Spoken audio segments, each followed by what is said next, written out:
दोस्तों स्टडी 91 के YouTube channel में आप सभी का बहुत बहुत स्वागत है। दोस्तों आज आप सभी के समक्ष भारतीय संविधान में अगले लेक्चर सीरीज को लेकर हाजिर हूं दोस्तों, जिसमें हम आज चर्चा करेंगे अपने 207वें लेक्चर के बारे में। देखिए, अगर आज का लेक्चर आप देखते हैं तो आपके पास टोटल तैयार हो जाएंगे 6210 सवाल। जी हाँ दोस्तों, बहुत खुशी हो रही मुझे बताते हुए कि धीरे धीरे दोस्तों हम लोगों ने 6000 कवर कर दिए। ठीक है, बहुत जल्द दोस्तों ये 7000, 8000 और 10000 प्रश्न भी आपके कवर हो जाएंगे। तो भारतीय संविधान का ये जो 207वां लेक्चर है, यानी कि इसी सीरीज में 150 लेक्चर हमने इतिहास विषय पर दिया, जिसमें एंशिएंट, मिडावल, मॉडर्न तीनों थे। जिन बच्चों ने नहीं पढ़ा है इस प्लेलिस्ट में आकर देख सकते हैं। ठीक है, तो आज संविधान का हमारा 57 लेक्चर है, यानी 57वां लेक्चर है दोस्तों। याद रखेंगे, जो टॉपिक हमने चूज किया है वो टॉपिक है केंद्र राज्य संबंध से संबंधित। हमने विधायी संबंधों को देखा था, अब प्रशासनिक संबंध और वित्तीय संबंधों पर बातचीत करेंगे। और कई सारे प्रश्न इस चैप्टर से पूछे जाते हैं और बच्चे कंफ्यूज भी होते हैं। जैसे कौन कौन से सवाल एग्जाम के लिए इंपॉर्टेंट है। सवाल आता है कि समवर्ती और राज्य सूची के टकराव होने की स्थिति में, मान लीजिए कोई ऐसा कॉन्फ्लिक्ट वाला विषय आ गया जो दोस्तों टकराव दे रहा है किसमें, समवर्ती और राज्य सूची के विषय में, तो इसमें से कौन सी सूची मान्य होगी। ठीक है, इन दोनों में कौन मान्य होगा, उसके लिए आपको वरीयता क्रम पता होना चाहिए, तब आप सही उत्तर दे पाएंगे, नहीं तो आपका उत्तर गलत हो जाएगा। अगला सवाल, संघ एवं राज्य सूची के बीच टकराव होगा तब किसकी सूची मान्य होगी, या फिर राज्य सरकारों द्वारा लगाए गए करों का एकत्रीकरण जो किया जाता है किसके द्वारा किया जाता है, राजस्व के क्षेत्र में राज्यों का हिस्सा बढ़ाने का सुझाव सबसे पहले किस आयोग ने दिया। ठीक है, इसी तरह से 42वें संविधान संशोधन द्वारा किसे समवर्ती सूची में शामिल किया गया। ऐसे तमाम सवाल हैं जो आपसे आपकी परीक्षा में पूछे जाते हैं। देखिए, बेहतर तैयारी तभी होगी जब एक एक टॉपिक पर, एक एक प्रश्न पर आपकी जानकारी हो। ठीक है, आपकी पकड़ मजबूत हो, तब आप चीजें सीख पाएंगे, अन्यथा नहीं। ऐसे जीएस पढ़ेंगे तो पूरे जीवन लग जाएगा जीएस पढ़ने में, कभी चैप्टर नहीं तैयार हो पाएगा। तो सीक्वेंस में पढ़ेंगे तो उसका फायदा आपको मिलेगा। चलिए स्टार्ट करते हैं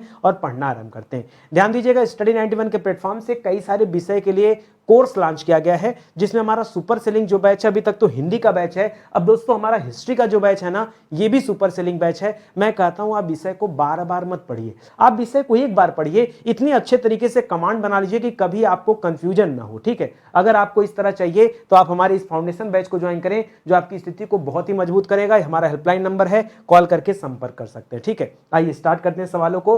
तो ध्यान रखिएगा, सबसे पहले आज हमारा 207वां लेक्चर है और आज हम कवर कर रहे हैं 6210 सवाल। जो हमारा चैप्टर है वो केंद्र राज्य संबंध में प्रशासनिक संबंध और वित्तीय संबंध के बारे में है। याद रखेंगे, पहला सवाल क्या कह रहा है, ध्यान से पढ़िए और इसका उत्तर दीजिए। लिख रहा है, केंद्र और राज्य में से किसके निर्देश प्रकृति में, दोस्तों प्रकृति मतलब क्या दोस्तों, नेचर में। ठीक है, किसके नेचर मतलब किसका नेचर क्या है दोस्तों, बाध्यकारी है। ठीक है, यानी बाध्यकारी का मतलब क्या हो गया, आप टाल नहीं सकते, आप वहां पर चेंजेस नहीं कर सकते, आपको मानना ही पड़ेगा। जो कुछ यहां पर कानून बनाया गया होगा वो दोस्तों मानना पड़ेगा। तो केंद्र और राज्य में किसके कानून बाध्यकारी हैं, तो हमेशा याद रखिएगा केंद्र के कानून। किसके कानून दोस्तों, केंद्र के कानून क्या है दोस्तों, याद रखेंगे बाध्यकारी है। मैं आपसे कहूं दोस्तों, जैसे मान लीजिए आपका अपना घर है, तो दोस्तों कुछ बातें आपकी पिताजी की चलती होंगी, कुछ बातें आपकी चलती होंगी। तो अगर दोनों में कॉन्फ्लिक्ट आया या कॉन्फ्लिक्ट न भी आया और कोई पूछ रहा भैया किसको वरीयता दिया जाए, सिंपल सी बात है, पिताजी को वरीयता दिया जाएगा।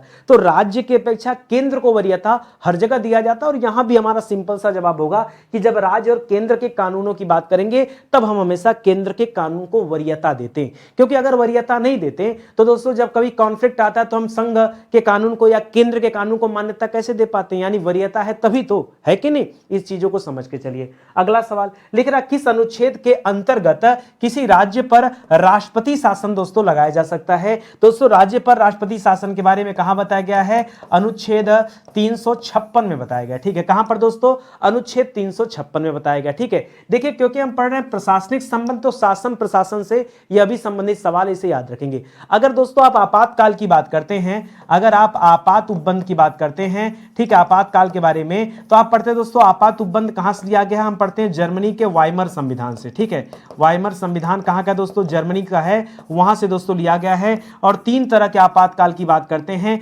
एक आपातकाल दोस्तों अनुच्छेद 352 में है, जिसे हम राष्ट्रीय आपातकाल कहते हैं। क्या कहते हैं, राष्ट्रीय आपातकाल। एक आपातकाल 356 में है, जिसके तहत राज्यों में आपातकाल लगाया जाता जाता है। एक आपातकाल 360 में है, अनुच्छेद 360 में इसे वित्तीय आपातकाल कहते हैं, ठीक है। तो इस तरह से 3 आपातकाल हैं, इसमें से 356 वाला पूछ रहा है। और राज्यों में आपातकाल कब लगाया जाता है? जब संवैधानिक तंत्र विफल हो जाए, तब राज्यपाल की सिफारिश पर राष्ट्रपति क्या करता है? राज्यों में आपातकाल की घोषणा करता है, याद रखेंगे। अगला सवाल देखिए, लिख रहा है संघ सूची एवं राज्य सूची के बीच टकराव होने की स्थिति में कौन सी सूची मान्य होगी? ठीक है, मान लीजिए किसी विषय को लेकर कॉन्फ्लिक्ट हो गया और ऐसे में संघ सूची पर तो कानून संघ बनाता है, यानी केंद्र सरकार बनाती है, राज्य सूची पे कानून राज्य सरकार बनाती है। मान लीजिए कॉन्फ्लिक्ट आ गया तो क्या किया जाएगा? तो किसको वरीयता दिया जाए? हमेशा केंद्र को वरीयता दिया जाएगा, यानी याद रखेगा यहां पर केंद्र, यानी कि क्या दोस्तों? संघ सूची को वरीयता दिया जाएगा, ये आप याद रखेंगे अगर कॉन्फ्लिक्ट होता है तो।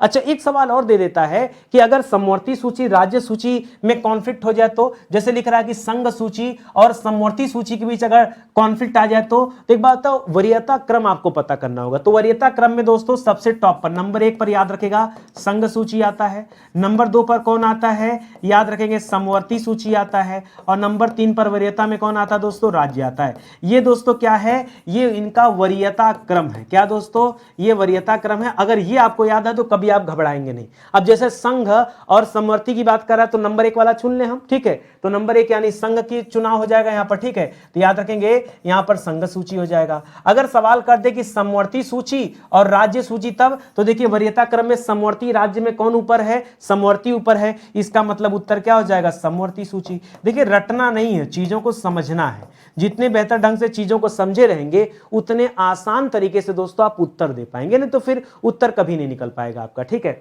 आगे बढ़िए, कर राज्यों की सरकारों द्वारा लगाए गए करों का एकत्रीकरण किसके द्वारा किया जाता है? ठीक है। अच्छा दोस्तों, राज्यों की सरकारों द्वारा दोस्तों ये टैक्स, ये अगर कर की बात करें तो कर का मतलब हो गया टैक्स, तो दो बात होता है, टैक्स लगाया किसने, टैक्स वसूला किसने, दो ही बात होती है, ठीक है। लगाया किसने और वसूला किसने, ठीक है, वसूला किसने। तो लिख रहा दोस्तों राज्यों की सरकारों द्वारा लगाए गए, ठीक है, यानी लगाया किसने? तो हमने पढ़ लिया दोस्तों कि इसको राज्य सरकार ने लगाया, ठीक है। किसने लगाया दोस्तों? इसको राज्य सरकार ने लगाया, ठीक है। इतना तो समझ में आ गया। लेकिन दोस्तों अगर पूछा गया कि इस करों का एकत्रीकरण किसके द्वारा किया जाता है, तो याद रखेगा जब राज्य लगाया है तो वसूलेगा कौन दोस्तों? याद रखेगा स्वयं राज्य सरकार वसूलेगी। इसमें कहने वाली क्या बात है, ठीक है।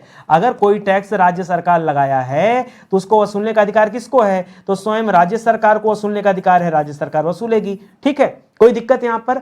देखिए ये आसान सवाल है। अब धीरे धीरे टफ सवाल सुनिए क्या आता है, ठीक है। ये परीक्षा में तो आसान सवाल है, अब टफ क्या आता है उसका हम लोग पता लगाते हैं और देखते हैं कि कैसे कैसे सवाल परीक्षा में बनते हैं, ठीक है। आगे देखिए, लिख रहा राज्यों की अपनी आवश्यकताओं की पूर्ति के लिए धन व्यय करने का अधिकार किसे है, ठीक है।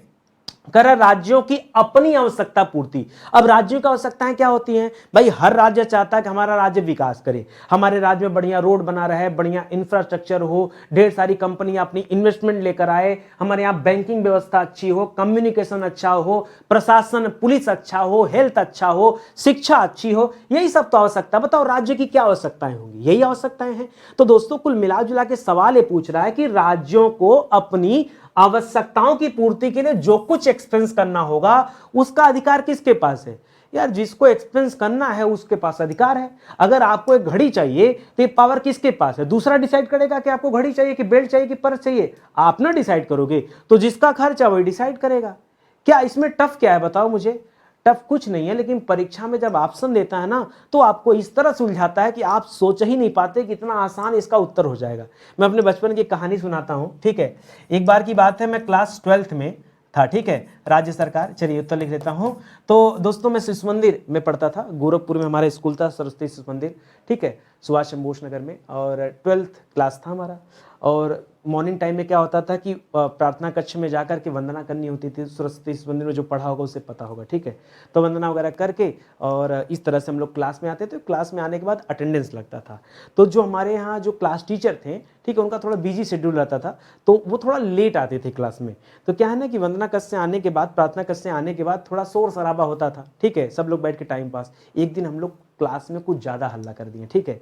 अब मैं अपनी बात क्यों करूँ, सब लोग मतलब क्या किए, थोड़ा सा हम लोग तेज़ आवाज़ में बात कर रहे थे और उसके बाद क्या हुआ, और उसी समय कोई निरीक्षण करने के लिए विद्यालय में आ गया था, क्योंकि इस मंदिर में क्या होता है ना कि पता नहीं रहता कब कौन निरीक्षण करने चला आता है, ठीक है। तो संघ से कोई न कोई व्यक्ति निरीक्षण करने के लिए विद्यालय का आ जाता है, और संजोग देखिए कि हम लोगों का जो कमरा था, जो हम लोगों का क्लास था, वो एकदम प्रधानाचार्य कक्ष के ठीक पास में था, बहुत दूर भी नहीं था, बहुत पास भी नहीं था, मतलब पास ही था, ठीक है, 2 कमरे छोड़कर थे। अब हम लोग जब हल्ला कर रहे थे और उसके बाद क्या हुआ, निरीक्षण करने आ गया और क्लास टीचर जो है गुस्से में आए, और अब डायरेक्ट क्लास टीचर ने पीटना उचित नहीं समझा, कि डायरेक्ट आके मारना उचित नहीं लगा। उन्होंने क्या किया, बोर्ड पर एक डिजाइन बनाया, ठीक है, यही डिजाइन थी, और उसके बाद एक एक लड़के को खड़ा कर बताओ क्या है। और हम लोग पढ़ते थे कॉमर्स, ठीक है, इंटरमीडिएट में हम लोगों ने कॉमर्स ले रखा था, तो हमें मैथ साइंसेस से कोई जो है रुचि नहीं थी, क्योंकि हम लोग कॉमर्स के विद्यार्थी थे। तो 11-12 भी मेरा कॉमर्स ही रहा। तो ये उन्होंने डिज़ाइन दिया, तो पूछा ये क्या है, तो हम लोग सोचते लगता है कि अच्छा, जो क्लास टीचर थे वो हमें बिजनेस के बारे में पढ़ाते थे, ठीक है, एक व्यावसायिक अध्ययन करके पुस्तक होती थी, ठीक, बिजनेस स्टडी बोलते थे, वो हम लोगों को पढ़ाते थे। तो हम लोगों ने सोचा ये कोई डायग्राम होगा, किसी ने सोचा कि नहीं कुछ और है, ठीक है। अब एक तरफ से क्लास में जो है बच्चों को पूछना शुरू किया, और हर ने कहा, किसी ने कहा डायग्राम है, किसी ने कुछ अपने अपने हिसाब से, ठीक है, किसी ने कहा पिरामिड है। एक तरफ से सबको मारना शुरू किया, 4-4 बेट जबरदस्त, ठीक है। और भी पहले दिन गुस्सा में थे तो ऐसे हाथ करके नहीं, ऐसे हाथ करके 4-4 बेट, जो बाप रे बाप। और अंतिम में बताया कि बेटा ये क्या है, त्रिभुज है। क्या है ये, त्रिभुज है। अच्छा, किसको नहीं पता था त्रिभुज है, मतलब चीजें इतनी आसान थी कि ये महसूस ही नहीं हुआ कि इतने शोर शराबा में इनका आना, छड़ी उठाकर पीटना, ये सुनना चाह रहे हैं कि त्रिभुज है। पूरे क्लास में 50 से ऊपर बच्चे थे, किसी ने नहीं बताया। मैं कहानी क्यों सुना रहा हूँ, कई बार होता क्या है कि प्रश्न बड़ा आसान होता है, लेकिन हमें ऐसा, अब इतना आसान सवाल पूछ रहा उत्तर राज्य सरकार, ठीक है, तो हमें लगता है, हम क्या करते हैं ऐसे समय में ना ज़्यादा दिमाग लगाते हैं, ज़्यादा सोचने लगते हैं, और कभी कभी सवाल इतने आसान होते हैं कि ज़्यादा दिमाग लगाना हमारे लिए घातक सिद्ध होता है। कई बार आप लोग ऐसा भी फेस किए होंगे कि आप परीक्षा देते हैं और 2-4 नंबर से आप कट ऑफ से पीछे हो जाते हैं, और पता वो 2-4 नंबर कैसे होते हैं, अगर वो 2-4 नंबर आपने गलत किए होते, सुकून रहता कि सर नहीं आ रहा था, अरे यार पढ़े ही नहीं थे, पेपर टफ था, दिल में दर्द नहीं होता। लेकिन दर्द पता क्यों होता है, दर्द तब होने लगता है जब आता हुआ सवाल गलत, ओहो इसको 100 बार पढ़ा था, गलती हो गया। जब आता हुआ सवाल गलत होता है ना, तब यहाँ चुभता है, यहाँ दर्द होता है। सही कह रहा हूँ ना। तो दोस्तों मैं ये बताना चाहता हूँ कि कई बार सवाल बहुत आसान होते हैं, लेकिन फिर भी हम लोग गलतियाँ कर देते हैं। उसी से हमें आपको बचाना है, सिखाना है, समझाना है कि नहीं। तो चलिए ध्यान रखिएगा, बहुत आसान सवाल अपने आप में डिफिकल्टी होते हैं। आगे पढ़िए, लिख रहा है संघीय सरकार द्वारा लगाए गए सभी करों को कौन सी सरकार न तो स्वयं एकत्रित कर सकती है, ना ही सभी करों के धन को स्वयं व्यय कर सकती। मैंने कहा कभी भी ऐसा सवाल आए, टैक्स से संबंधित कभी भी सवाल आए, तो पहले आप उस पर 2 चीजों पे ध्यान दो कि टैक्स उसको वसूल लगाया किसने है और वसूला किसने, ठीक है, लगाया किसने है और वसूला किसने। देखिए लगाएगा तो वही व्यक्ति जिसके अधिकार क्षेत्र में रहेगा, ठीक है, कोई दूसरा तो जाके लगा नहीं देगा। जिसके अधिकार, जैसे जीएसटी वस्तुओं के और सेवाओं के खरीद बिक्री पर हो सकती है, आपके आय के ऊपर जीएसटी लग सकती क्या, सर कहीं नहीं लग सकती, कभी नहीं। तो ये समझना पड़ेगा। उसी तरह से क्या वस्तुओं पर इनकम टैक्स लग सकता है क्या, नहीं, दोनों की प्रकृति अलग अलग है। इनकम टैक्स जो है वो डायरेक्ट टैक्स के अंतर्गत आता है, प्रत्यक्ष कर के अंतर्गत आता है। जीएसटी जो है वो अप्रत्यक्ष कर के अंतर्गत आती है। तो सबका एक अपना दायरा है, ठीक है, उस दायरे से अलग कोई नहीं जा सकता। इसीलिए पहले हमें यह देखना है कि टैक्स को लगाया किसने और टैक्स को वसूला किसने, और लगाया किसने सवाल में दे रहा है। लिख रहा है संघीय सरकार द्वारा लगाए गए, किसके द्वारा, संघीय सरकार, यानी दोस्तों संघ के द्वारा इसे लगाया गया, संघ कहिए चाहे केंद्र कहिए, तो केंद्र के द्वारा लगाया गया। लिख रहा है कौन सी सरकार न तो वसूल सकती है, ठीक है, और ना ही सभी करों के धन को स्वयं व्यय कर सकती है, ठीक है। तो देखिए संघीय सरकार के द्वारा जो कर लगाए जाते हैं ना, वो हमेशा राज्य सरकार वसूलती है। किसके, कौन वसूलती है दोस्तों, तो राज्य सरकार वसूलती है। लेकिन कह रहा है दोस्तों न तो स्वयं एकत्रित कर सकती, ना ही सभी करों के धन को स्वयं व्यय कर सकती है।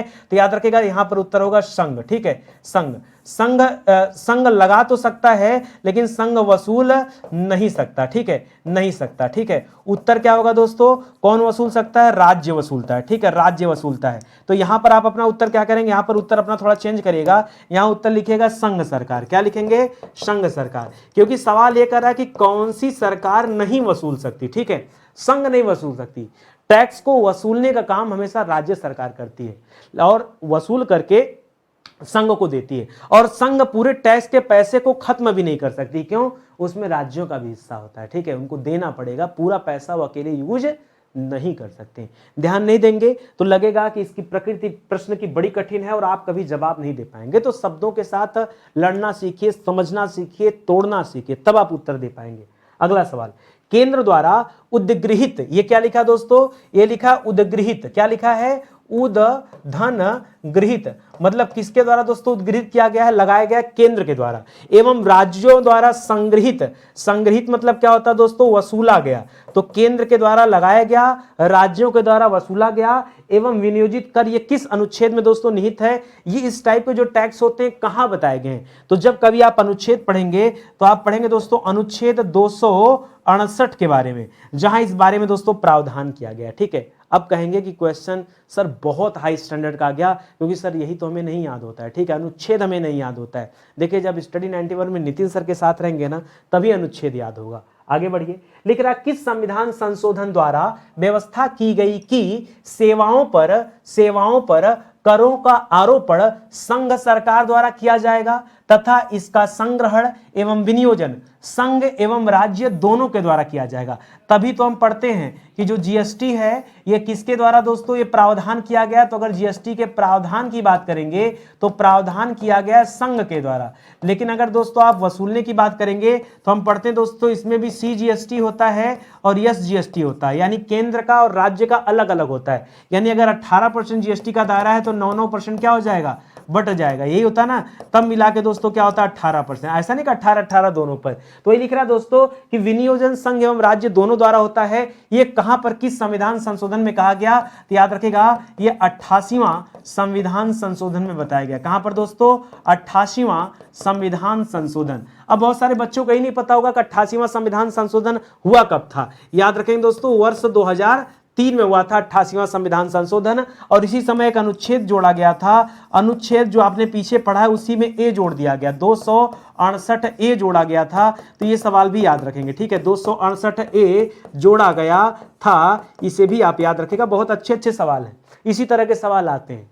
पढ़ना हो पढ़िए, ना पढ़ना हो मत पढ़िए, नहीं पढ़ेंगे तो नुकसान आपका, मेरा तो काम है सब बताना। लेकिन संघ द्वारा उद्गृहित एवं संग्रहित, यानी संघ के द्वारा कौन है? लगाया भी जा रहा है और संग्रहित यानी वसूला भी जा रहा है, किंतु राज्यों को सौंपा जाने वाला, ठीक है। तो याद रखेगा लगाया किसके द्वारा गया? आपने कहा लगाया गया संघ के द्वारा, और वसूला किसके द्वारा गया? वसूला किसके द्वारा गया दोस्तों? तो वसूला गया संघ के द्वारा। लेकिन दोस्तों क्या दे दिया गया? सौंप किसे दिया गया? तो सौंप दिया गया राज्य को। किसे सौंप दिया गया? यानी संघ सरकार वसूल करके राज्य सरकार को दे देती है। कोई ऐसा टैक्स है तो उसके बारे में किस अनुच्छेद में बताया गया है? तो याद रखेगा अनुच्छेद 269 में बताया गया, ठीक है। किसमें बताया गया है? अगर दोनों बांट लेंगे तो 68 में, अगर दोस्तों वसूल करके राज्य सरकार को दे देगा तो याद रखेगा 269 में बताया गया, ठीक है। इस तरह से याद रखेगा। लिख रहा संघ द्वारा उद्गृहित एवं संग्रहित किए जाने वाले तथा केंद्र एवं राज्यों के बीच बंटने वाले कर, ठीक है। उद्गृहित संग्रहित यानी लगाया जा रहा है केंद्र के द्वारा, वसूला जा रहा है केंद्र के द्वारा, और बांटा जा रहा है इन दोनों में। वो कहां आ जाएगा दोस्तों? वो आ जाएगा अनुच्छेद 270 में। फिर एक कंफ्यूजन को दूर करिए, 268 जो हमने पढ़ा उसमें बंट जरूर दोनों के द्वारा रहा था, लेकिन वसूलने का काम, लगाने का काम अलग अलग था। लगाया जा रहा था केंद्र के द्वारा, वसूला जा रहा था राज्य के द्वारा, बंट रहा था दोनों में। यहां क्या हो रहा है दोस्तों? लगाया जा रहा है केंद्र के द्वारा, वसूला जा रहा है केंद्र के द्वारा, और बंट रहा है दोनों में। ये था 270 में। अगर आप अच्छे से 268, 269, 270 को नहीं पढ़े तो याद रखेगा परीक्षा में कभी भी एक कॉन्सेप्ट आपका क्लियर नहीं होगा। मैंने जितना आसान हो सकता था वो सभी चीजें मैंने आपको बता दिया, अब इससे ज्यादा आसान कुछ हो नहीं सकता, ठीक है। तो चीजों को अच्छे से देखते चलिए और याद करते चलिए। अगला सवाल पे चला जाए। अगला सवाल क्या लिख रहा दोस्तों? लिख रहा कुछ शुल्कों और करों पर संघ के प्रयोजन के लिए अधिभार जो है ये किस अनुच्छेद में निहित है, ठीक है। लिख रहा दोस्तों शुल्कों पर और करों पर। कहां कहां पर दोस्तों? किसी तरह का शुल्क, शुल्क का मतलब होता है हमेशा फीस। क्या होता है? फीस। और कर का मतलब क्या होता है, कर का मतलब होता है टैक्स, ठीक है। तो लिख रहा है कुछ शुल्कों और करों पर संघ के प्रयोजन के लिए अधिभार लगाए जाते हैं। दोस्तों ये जितने भी तरह के अधिभार हैं, ये अधिभारों को कहां बताया गया है, तो याद रखिएगा अधिभारों को बताया गया है 271 में। अधिभार को इंग्लिश में कभी कभी दोस्तों सरचार्ज भी लिख देगा, क्या लिख देगा दोस्तों, सरचार्ज भी लिख देगा। तो सरचार्ज के बारे में कहां बताया गया है, 271 में बताया गया है। लिख रहा केंद्र और राज्य संबंधों को लेकर न्यायाधीश रणजीत सिंह सरकारिया की अध्यक्षता में एक आयोग का गठन कब किया गया था। तो दोस्तों जिसे हम क्या नाम देते हैं, जिसे हम नाम देते हैं सरकारिया आयोग। क्या देते हैं दोस्तों, सरकार, कुछ बच्चे कहते हैं सरकारिया आयोग, सरकारिया नहीं होता है, सरकारिया नाम है, ठीक है। तो सरकारिया आयोग का गठन कब हुआ था दोस्तों, तो बच्चा जानता होगा सरकारिया आयोग का गठन वर्ष 1983 में हुआ था और 87 में इन्होंने अपना रिपोर्ट सौंपा था, ठीक है। कभी कभी पूछ सकता है मिलान वगैरह करने के लिए जब सवाल आ जाए, तो सरकारिया आयोग का गठन जून में हुआ था 1983 में, यह भी आप याद रखेंगे। लिख रहा है सरकारिया आयोग ने केंद्र और राज्यों के वैधानिक, प्रशासनिक और वित्तीय संबंधों के लिए अपनी सिफारिशों को कब पेश किया, तो बच्चा जानता दोस्तों 1987 में पेश किया। लेकिन अब थोड़ा सा प्रश्न का स्टैंडर्ड अगर बढ़ जाए और यहां पर क्या पूछ दे, महीना पूछ दे, ठीक है, तब आप क्या बताएंगे, याद रखेगा अक्टूबर 1987। अगर दिन पूछेगा तो गुप्ता जी को नहीं पता, भाई इतना ब्रिलियंट मैं नहीं हूं कि दिन बता दो, ठीक है, इतना ब्रिलियंट नहीं हूं, यही तक याद है, एक सीमा होती है याद करने की, तो यही तक याद है मुझे। हो सकता है परीक्षा में दिन भी पूछ दे, कुछ कहा नहीं जा सकता, ठीक है, लेकिन दिन सही बताएं तो हमें नहीं पता है, ठीक है। याद रखेंगे स्टडी 91 के प्लेटफॉर्म से कई सारी किताबें आई हैं, कई किताब पे तो आप अपनी बहुत भरोसा दिखाते हैं, जैसे अपनी हिंदी की किताब है, और कई किताब दोस्तों, अच्छा आरओ की जो बच्चा तैयारी कर रहा होगा ना, आरओ के लिए दोस्तों कंप्लीट पैकेज आ रहा है।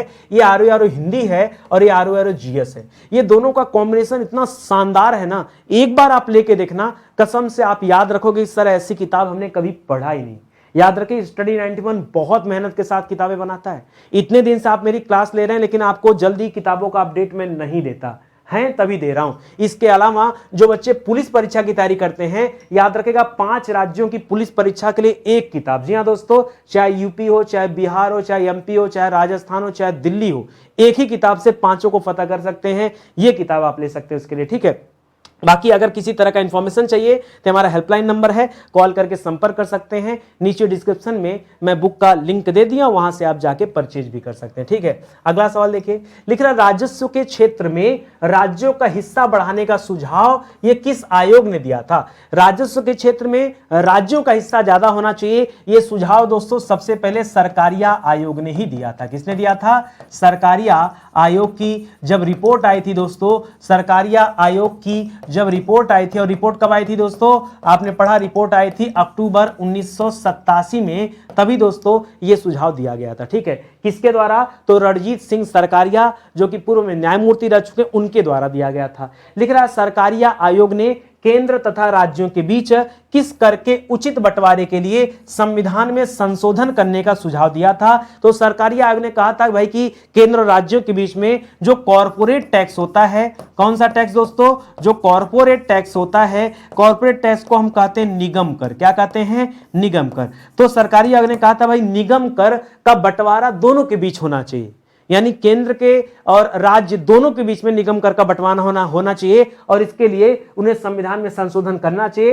ऐसा अपनी रिपोर्ट में कहा था। किसने, सरकारी आयोग ने कहा था। एक सवाल और सुनिए, लिख रहा किस आयोग ने रेडियो, टीवी आदि पर नियंत्रण में ढील दी जाने की सिफारिश की थी। देखिए यहां पर ढील होगा, अब देखिए धीरे धीरे मोबाइल पर ढील देने की बात हो रही है, ठीक है। तो दोस्तों जितना ज्यादा ढील होगा, यूजर जो होंगे उतने ज्यादा बढ़ेंगे और सरकार को उतना ज्यादा मुनाफा भी होगा, ठीक है। तो यहां भी आपका उत्तर होगा सरकारी आयोग, ठीक है। देखिए 1987 की बात है, तब लोगों के पास रेडियो तक ही होता था, टीवी का लोग नामो निशान नहीं सुने थे।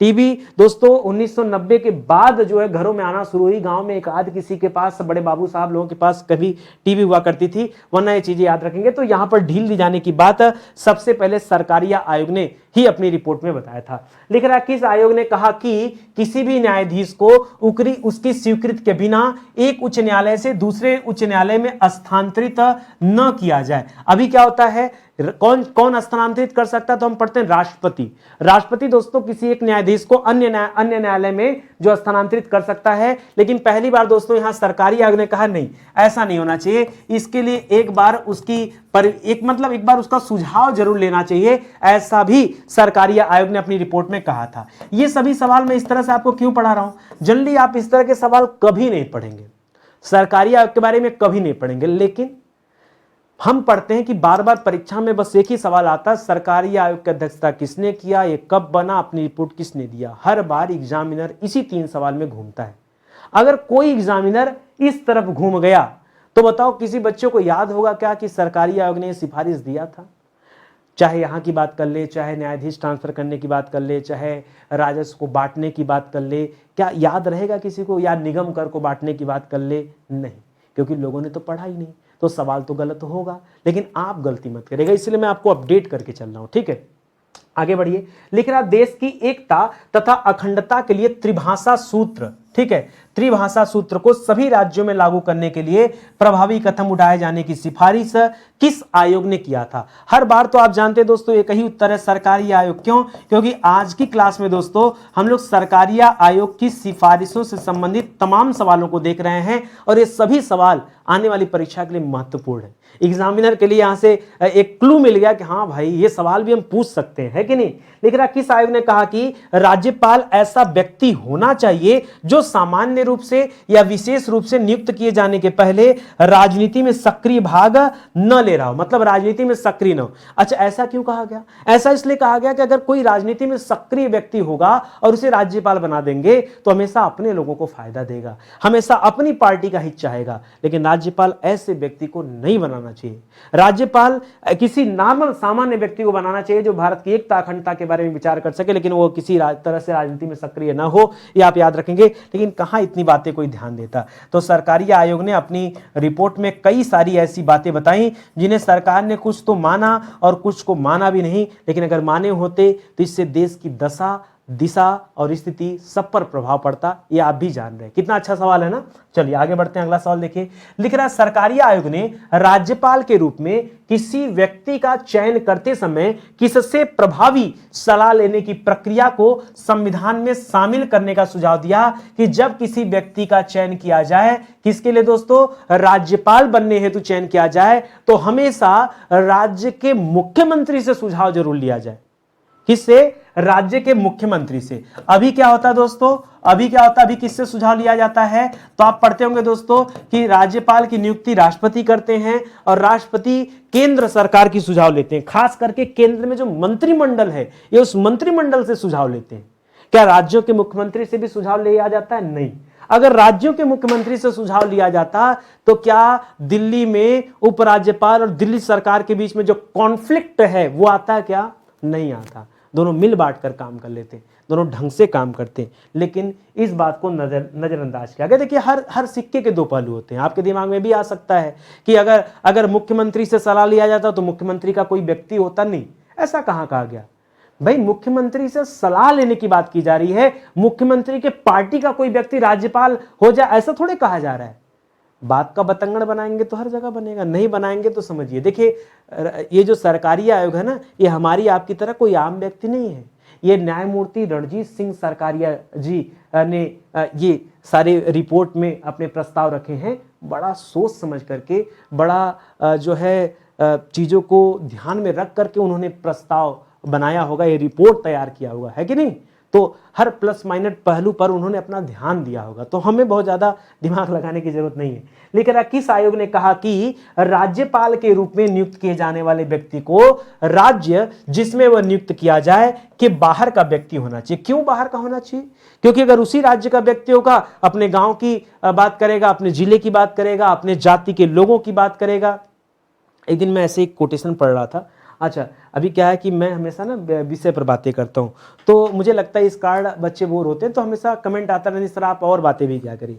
तो अभी मैं एक दिन फेसबुक पर एक पोस्ट पढ़ा था, बड़ा अच्छा सा किसी ने एक पोस्ट डाला हुआ था, दिल खुश हो गया कि राम जी का टाइटल, राम जी सिंह थे, चौहान थे कि राय थे, भूमियार थे कि बनिया थे, क्या थे, हनुमान जी कुछ रहे होंगे क्या, हनुमान पटेल, हनुमान सिंह, क्या क्या कुछ थे क्या, अच्छा अच्छा अच्छा, लक्ष्मण जी, अच्छा रावण, अच्छा मेघनाथ, अच्छा सुग्रीव उग्रीव कुछ थे क्या? नहीं, जब इनके नाम के आगे पीछे हम कोई टाइटल नहीं पढ़ते। अच्छा सर, ये कि महाभारत में दुर्योधन के नाम के आगे कोई टाइटल, अर्जुन के नाम के आगे या भीष्म पितामह के नाम के आगे कोई टाइटल, वो किस जात बिरादर के थे? भाई हम लोग हमेशा जात बिरादर की बात करते हैं। तो हम जिसको अपना देवता समझते हैं, हम जिससे अपनी उत्पत्ति मानते हैं, हमें ये भी तो पता होना चाहिए कि भाई वो कौन से जाति के थे। कहीं ऐसा है क्या? कई लोग कहते हैं कृष्ण यादव थे, लिखा था क्या कहीं कृष्ण यादव थे? हाँ, लिखा था? नहीं। ये सब बेकार की बातें हैं, निकलिए इस मानसिकता से बाहर निकलिए। जब वहां पे टाइटल का प्रयोग नहीं होता तो आज हम अपनी टाइटल लेकर के क्यों लड़ रहे हैं कि हम किस जाति के हैं, किस बिरादर के? ये बात तभी आ रही है क्योंकि यहां पे साफ तौर पे लिखा है कि राज्यपाल हमेशा ऐसे व्यक्ति को चुनना चाहिए जिसका उस राज्य से कोई संबंध ना हो, वो बाहर का व्यक्ति होना चाहिए। क्योंकि बाहर का व्यक्ति होगा तब वो शासन प्रशासन में अपना अच्छा रोल अदा करेगा, और बाहर का व्यक्ति नहीं होगा तो हमेशा अपने लोगों का काम करेगा, अपने जाति बिरादर, क्योंकि वो ऐसी मानसिकता से ग्रसित है। ये सारी बातें दोस्तों सरकारी आयोग में बताई गई। ठीक है, सरकारी आयोग ने ये सारी बातें अपनी रिपोर्ट में बताई। आपको लग रहा होगा कितना मजेदार टॉपिक है ना, लेकिन आपने जब कभी पॉलिटी पढ़ा तो सरकारी आयोग में इतनी सारी बातें किसी ने बताया क्या? आपने कमेंट करके जरूर बताना। किस आयोग ने कहा कि किसी ऐसे व्यक्ति को ऐसे किसी राज्य के राज्यपाल के रूप में नियुक्त नहीं किया जाना चाहिए जो केंद्र में सत्तारूढ़ दल का सदस्य हो और जिस राज्य में शासन किसी अन्य दल द्वारा चलाया जा रहा हो। ये तो वही कॉन्फ्लिक्ट वाली बात है, अगर वही कर देंगे। अब देखिए मैं एग्जांपल दे दूं, मान लीजिए किसी राज्य में, मान लीजिए पश्चिम बंगाल में सरकार ममता बनर्जी का है, ठीक है, तो अब दोस्तों वहां पर केंद्र सरकार क्या कर दे, किसी अपने पार्टी के मेंबर को भेज दे, तो वहां कोई बिल पास होने देंगे? क्योंकि बिना राज्यपाल की सहमति के बिल तो पास नहीं होगा, कोई कानून बनेगा ही नहीं बनेगा। तो जैसा दिल्ली का हालत था वैसा देश के हर राज्य का हालत हो जाएगा। ठीक है, तो इसलिए इन सारी बातों पर पहले ही, आज नहीं, हमारे यहां आज लड़ाई हो रही है। 1987 में सरकारी आयोग की रिपोर्ट आ गई थी, अगर सरकार मान ली होती तो आज लड़ाई होता ही नहीं। हाँ, आज लड़ाई होता क्या? कभी नहीं होता लड़ाई। तीन चीजों को समझिए। लेकिन आज सरकारी आयोग ने किस अनुच्छेद का प्रयोग बहुत ही कम करने की सिफारिश की और कहा कि इसका प्रयोग केवल उस समय करना चाहिए जब दूसरे सभी साधन क्या हो गए, असफल हो। एक ऐसा आर्टिकल है हमारे संविधान में जिसका प्रयोग कम करने की बात की, वो है राष्ट्रपति द्वारा राज्यों में आपातकाल लगाया जाना। पहले क्या होता था, इंदिरा गांधी वगैरह सरकार में लीजिए तो दोस्तों राज्यों में ऐसी आपातकाल मूड में आया, आपातकाल लगा दिया, हटाओ, क्योंकि आपातकाल लगेगा तो राज्य विधानमंडल जो है वो हट जाएगी, विधानसभा क्या हो जाएगी, खंडित हो जाएगी। भाई विधान परिषद तो बना रहेगा, विधानसभा तो खंडित हो जाएगी, तो मामला ने क्या आ जाएगा, केंद्र के हाथों में पावर, उनके हाथों में आ जाएगा। तो याद रखिएगा, यहां सरकारी आयोग ने कहा नहीं, अनुच्छेद 356 का जो प्रयोग है वो बड़ी विशेष स्थिति में करना चाहिए, बार बार नहीं। ठीक है, लिख रहा अनुच्छेद 356 किसके संबंध में प्रावधान किया गया दोस्तों? तो राज्य में संवैधानिक तंत्र की विफलता के बारे में बताया गया। राज्य में संवैधानिक तंत्र की विफलता के बारे में दोस्तों बताया गया है। कहां पर? अनुच्छेद 356 में बताया गया। इसी के तहत राज्यों में क्या लगता है, राष्ट्रपति के द्वारा आपातकाल लगाया जाता है। लिख रहा सरकारी आयोग ने सामाजिक आर्थिक नियोजन और विकास के लिए किस निकाय के गठन पर बल दिया? ठीक है, कि भाई सामाजिक आर्थिक नियोजन और विकास चाहते हैं तो गठन कर लीजिए, क्या, एक अंतरराज्यीय परिषद बनाइए। क्या बनाइए दोस्तों? एक अंतरराज्यीय परिषद का निर्माण करिए। ठीक है, इंटर स्टेट काउंसिल, किसका निर्माण करिए? एक इंटर स्टेट काउंसिल बनाइए। इंटर स्टेट काउंसिल क्या करेगी? दो राज्यों के बीच में तमाम तरह के झगड़े होते हैं। ऐसा भी होता है क्या? अरे भैया, आपके घर पे आपका पड़ोसी झगड़ा हो सकता है, यहां तो दो बड़े बड़े राज्य हैं, उनके बीच में झगड़ा नहीं हो सकता। तमाम तरह के कॉन्फ्लिक्ट। सर एक आध एग्जाम्पल है, नदी बह रही थी, एक ने बांध बना लिया, बांध बनाएगा, दूसरे के यहाँ पानी नहीं जाएगा तो उसके यहाँ सिंचाई कैसे होगी? ठीक है, हो गई लड़ाई। इस तरह के बीसों समस्याएं, हजारों समस्याएं बनी पड़ी है दोस्तों। तो कहा एक अंतरराज्यीय परिषद होना चाहिए। तब जो है, अगर ये अंतरराज्यीय परिषद क्या करेगा, दो राज्यों के बीच का एक स्पेशल बोर्ड होता है दोस्तों, ये रहेगा तो कॉन्फ्लिक्ट को कम करने का काम करेगा। यही सारी चीजें हैं। कह रहा शिक्षा को किस संविधान संशोधन द्वारा राज्य सूची से हटाकर कहां रख दिया गया? समवर्ती। पहले शिक्षा राज्य सूची का विषय था, लेकिन बाद में इसे समवर्ती सूची में रख दिया गया। तो याद रखेगा, हुआ था यहां पर 42वां संविधान संशोधन। क्या हुआ था? 42वां संविधान संशोधन हुआ था। कब दोस्तों? 1976 में। कब हुआ था? 1976 में 42वां संविधान संशोधन हुआ था। उसके तहत प्रावधान किया गया। लिख रहा 42वें संविधान संशोधन द्वारा किसे समवर्ती सूची में शामिल किया गया? जरूरी नहीं कि हमेशा आपके सवाल में शिक्षा ही पूछे। अगर शिक्षा पूछे तो बता देना इसको भी शिफ्ट किया गया। अगर आपसे पूछे वन संबंधी मामलों को, इसको भी शिफ्ट कर दिया गया। अगर आपसे पूछे दोस्तों नाप तौल के बारे में, तो नाप तौल भी पहले दोस्तों इसमें आता था, राज्य सूची के विषय में आता था, अब इसे समवर्ती सूची में रख दिया गया है। ठीक है। इसी तरह से आपसे पूछ दे वन्य जीवों के बारे में, वन्य जीवों एवं पक्षियों के संरक्षण के बारे में। ठीक है। वन्य जीवों एवं पक्षियों के संरक्षण के बारे में पूछ दे तो दोस्तों ये भी राज्य सूची से हटा करके रख दिया गया समवर्ती में। इसके अलावा दोस्तों न्याय का प्रशासन। ठीक है। न्याय का प्रशासन, ये 5 ऐसे मुद्दे हैं दोस्तों जिनको शिफ्ट कर लिया गया था 42वें संविधान संशोधन द्वारा 1976 में। इसको याद रखेंगे। लिख रहा अवशिष्ट शक्तियों का अर्थ क्या है दोस्तों? अवशिष्ट शक्तियां, अवशिष्ट शक्तियों का अर्थ है दोस्तों कि जो इन तीनों में ना आए, संघ राज्य केंद्र संघ राज्य समवर्ती तीनों में ना आए, उन्हें कहां रखा जाता? अवशिष्ट शक्तियों में। तो याद रखेगा इसका मतलब क्या है? जो तीनों में ना हो, जो तीनों में न हो। ठीक है। न हो उसे कहते हैं अवशिष्ट। ठीक है। यानी बचा खुचा। अवशिष्ट का मतलब क्या हो गया? बचा खुचा।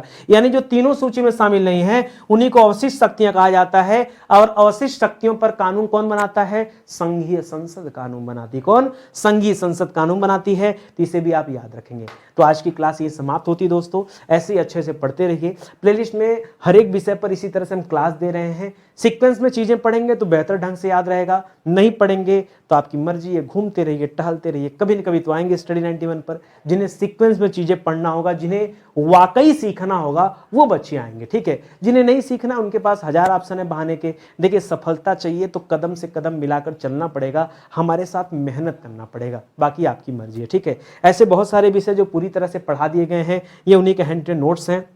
बाकी किताबें भी ले सकते हैं। एक बात हमेशा अपने दिमाग में लेके चलिएगा कि जब कोई इंसान फ्री में इतना अच्छा पढ़ा सकता है, इसका मतलब नितिन सर का पेड बैच हमें जरूर ज्वाइन करना चाहिए। ठीक है। क्योंकि जब इंसान फ्री में इतना कुछ पढ़ा रहा है तो पेड में कर क्या रहा है भाई? कैसे पता चलेगा?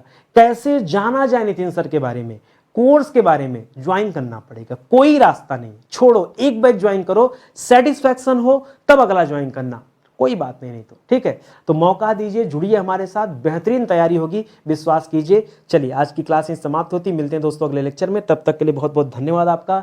जय हिंद, जय Bharat. Thank you so much.